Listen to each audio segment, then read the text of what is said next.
That summer, Jarrah flew on a one-way ticket to visit ISIL in Germany.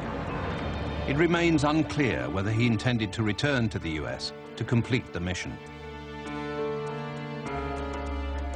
In Hamburg, bin al-Shibah met Jarrah and persuaded him to see the plan through. Jarrah actually nearly flipped at more than one point. Probably would have withdrawn. And Ramzi bin al-Shibah told me that he had to talk to Ziad Jarrah himself to calm him down.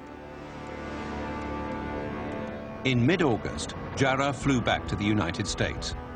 Shortly after his return, Jarrah left Atta a voicemail message. Atta's mobile phone and the message were later recovered from a rental car found at the Portland International Jetport in Maine. On the message, Jarrah refers to Atta as his boss. The message suggests that Jarrah had rededicated himself to Atta and their mission. The Hamburg cell now began making their final preparations for the attacks. Atta and al-Shehi would hit the World Trade Center, Jarrah the Capitol building, and a fourth pilot, a 29-year-old Saudi named Hani Hanjour, would strike the Pentagon.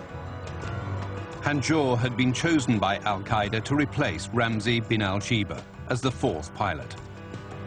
If any pilot could not reach his assigned target, he was to crash the plane. Mohammed Atta chose the date of the attacks. According to bin al-Shibah, Atta conveyed the message to him in the form of a riddle: a lollipop, a slash, and two branches. 9/11. The September 11th plot was just hours away from completion. The work of the Hamburg cell was nearly finished. On the 10th of September, 3 members of the cell, along with 16 other hijackers, moved into position. Mohammed Atta and another hijacker hired a rental car and drove from Boston to Portland, Maine. They checked into a motel and ate their final meal at Pizza Hut. The men withdrew some money from a cash machine and went shopping at Walmart.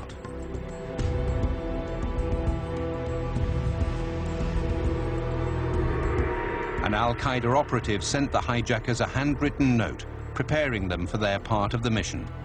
One was later found in Atta's luggage. In it were instructions for battle.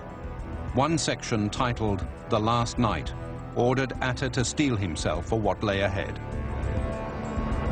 "Vow to accept death," it read. "Obey God and his messenger, and do not quarrel together, and so lose heart."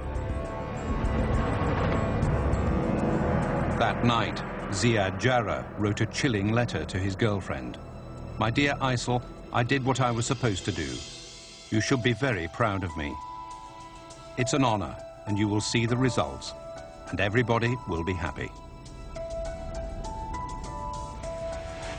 On the morning of the 11th of September, Jarrah made a final phone call to ISIL.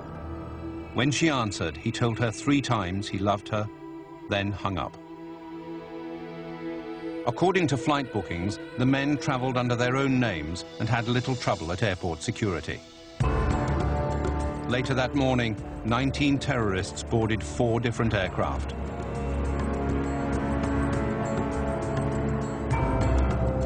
At about 8:25 a.m., air traffic controllers in Boston heard Mohammed Atta's voice transmitting from the cockpit of American Airlines Flight 11. "We have some planes, just stay quiet and we'll be okay. We're returning to the airport."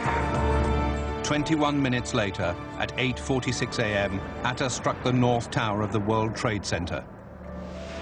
17 minutes later, Marwan al-Shehi flew United Airlines Flight 175 into the South Tower. The death toll, 2,759. Less than an hour later, at 9:37, Hani Hanjour flew American Airlines Flight 77 into the southwest side of the Pentagon, killing 189 people. Due to the courageous actions of passengers aboard United Airlines Flight 93, Ziad Jarrah never reached his target, the Capitol building. In a field in Shanksville, Pennsylvania, all 44 people aboard lost their lives. In-air transmissions and recordings indicate that Jarrah had every intention of completing his mission. These 19 people beat hands down, overwhelmingly, our entire security and defense system. 19 people attack the most powerful country on the face of the earth and succeed. That is what is so surprising and so sad about this. Since the 9/11 attacks, many agree that major terrorist organizations have been weakened by US actions, but the violence continues.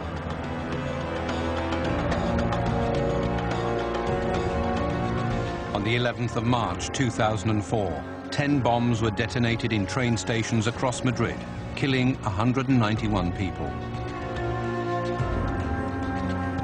Shortly after the bombings, Spanish police cornered 7 suspects. The men, holed up in an apartment, were heard chanting religious verses, then blew themselves up.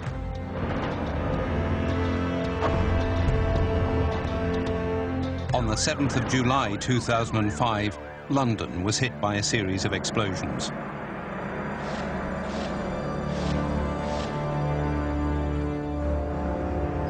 "56 people died and 700 were wounded. The attacks in Madrid, London and elsewhere are horrifying reminders that terror cells, like the Hamburg cell, continue to operate. Authorities in both Europe and the United States still struggle to understand why they failed to identify the danger posed by the 4 young men who met in Hamburg and went on to become killers for their faith.